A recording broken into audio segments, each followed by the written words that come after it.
দুর্গাপূজাকে সামনে রেখে ব্রাহ্মণবাড়িয়া জেলার প্রতিমা শিল্পীরা এখন ব্যস্ত সময় পার করছেন। চলছে রাত জেগে চলছে প্রতিমা করার কাজ। কেউ বাঁশ ঘর দিয়ে কাঠামো বানাচ্ছেন, কেউ ব্যস্ত মাটি দিয়ে প্রতিমার গড়ন তৈরিতে। এদিকে পূজা উদযাপনে নিরাপত্তা রক্ষায় প্রয়োজনীয় পদক্ষেপ নেওয়ার কথা জানিয়েছে জেলা পুলিশ। জালালউদ্দিন রুমির তথ্য ছবিতে বিস্তারিত। এসেছে আশ্বিন, আর কদিন পরেই বাঙালি সনাতন ধর্মাবলম্বীদের সবচেয়ে বড় উৎসব শারদীয় দুর্গাপূজা। উৎসবকে কেন্দ্র করে এখন ব্যস্ত সময় পার করছেন জেলার শতাধিক প্রতিমা শিল্পী। প্রতিমা তৈরির শিল্পীরা জানান, মাটির কাঠামো দেওয়ার কাজ এখন শেষ পর্যায়ে। সপ্তাহ খানেকের মধ্যেই শুরু হবে রং চড়ানোর কাজ। নিপুণ শৈলীতে ফুটে উঠবে প্রতিমার গড়ন। আমরা একটু ব্যস্ত সময় কাটাতেছি।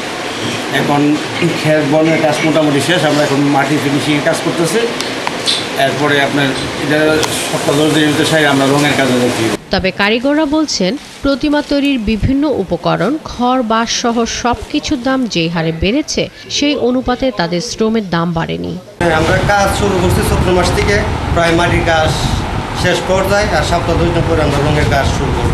ছোট্ট সাইজের প্রতিমা গত বছর 50,000 টাকা বাজারে আছে, এবারে করছে 30,000, 35,000। সদর উপজেলা পূজা উদযাপন পরিষদের পক্ষ থেকে জানানো হয়েছে, জেলার 9টি উপজেলায় এবার প্রায় 550 মণ্ডপে পূজা অনুষ্ঠিত হবে। তবে বন্যা সহ সার্বিক অবস্থা বিবেচনায় এবার কিছুটা অনাড়ম্বর পরিবেশে পূজা হবে।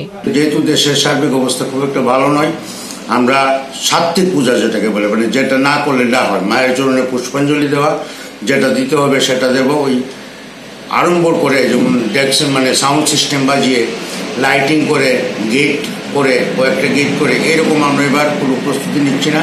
এদিকে পূজা মণ্ডপের নিরাপত্তায় স্বেচ্ছাসেবকদের পাশাপাশি আইন শৃঙ্খলা বাহিনীর সদস্যরাও তৎপর থাকবেন। এই জন্য প্রয়োজনীয় ব্যবস্থা নেওয়ার কথা জানিয়েছেন পুলিশ সুপার। প্রতিটা থানায় ওসিরা নিয়মিত ভিজিট করতেছেন। পূজা মণ্ডপ কমিটি যারা আছেন মণ্ডপের, তাদের সাথে কথাবার্তা বলেছেন। তাদেরকে বলেছি আমরা সিসি ক্যামেরার ব্যবস্থা করতে। ভলান্টিয়ার্সদের কাজ হলো পূজা মণ্ডপের যে প্যারিমিটার ভেতরে তারা এটা সার্বিক নিরাপত্তার দায়িত্ব তাদের। পুলিশ থাকবে আউটার গার্ডেনে, আউটার প্রতিনিয়ত তারা এই টহলে থাকবে। উৎসব মুখর পরিবেশে এ বছরও দুর্গা উৎসব পালিত হবে, এমনটাই প্রত্যাশা এলাকাবাসীর। শাকিলা শম্পা, 71।